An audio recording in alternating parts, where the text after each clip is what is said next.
work to do. All rise, Judge Napolitano is here. How did I get into the middle of this? But I'll tell you how. I was watching Neil Cavuto's Your World yesterday afternoon, Fox News Channel. He's interviewing Rand Paul, and Neil says to him, you know, you ought to get together with Chris Christie. Right. And he says, would you do it? And Rand Paul says, yeah, okay. You come on the show and says, on another subject. On another subject, I will pay for the Christie, what's the hashtag on this? Paul Christie Beer Summit. Yes, hashtag Paul Christie Beer Summit, if folks want to weigh in on it. It's not going to happen. Well, listen, I will pay for it in Trenton, in Philadelphia, in Washington, or in Frankfort, Kentucky. Anywhere the two of them agree to go. You know, there's a lot at stake here. Yes, there is a lot at stake. This is a rift. If the rift continues, Hillary is the next president.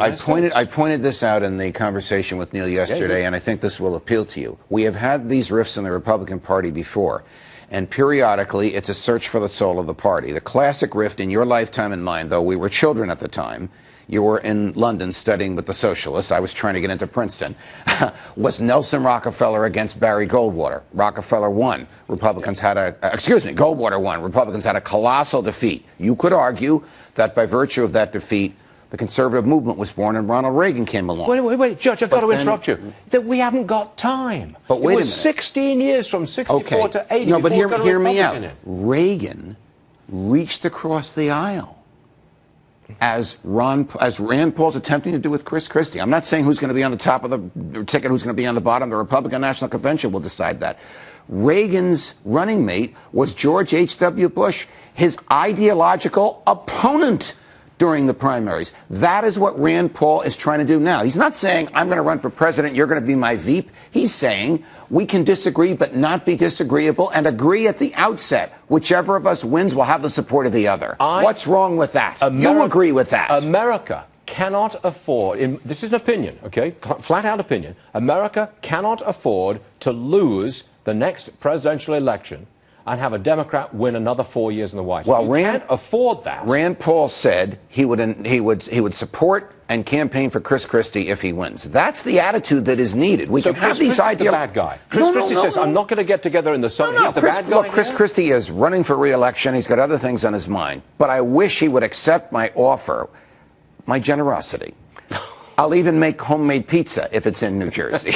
But I mean, real quick, because the Republicans have been shooting themselves in the foot anyway. I think that's one of the reasons that Governor Huckabee didn't go. The nomination process, they bruise each other up to the point where whoever comes out of it seems to be damaged goods anyway. It needs to be, if there's going to be this bloodletting, and it's going to happen, it's got to be ideological and not personal. There are real serious feelings, I'll be candid with you, on both sides of the NSA spying. There are Republicans who believe we need it to preserve the country. There are Republicans who believe if we have it, it will destroy the Constitution. I'm squarely in the latter camp. Doesn't mean I hate the other side. It doesn't mean I can't reach out to the other side. It doesn't mean I can't vote for the other side.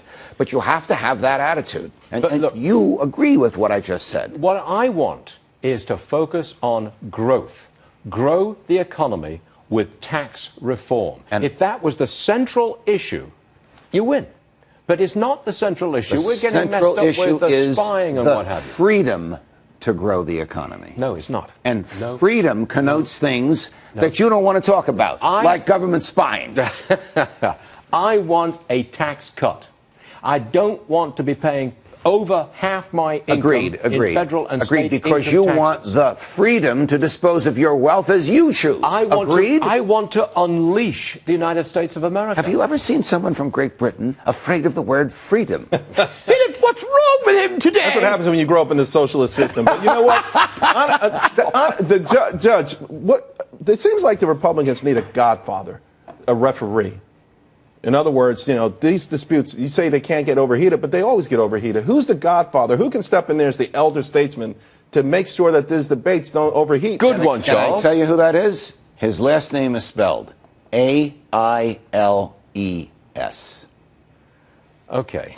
You're referring to Roger Ailes. Yes, our boss. Okay. And that's the last word. Okay.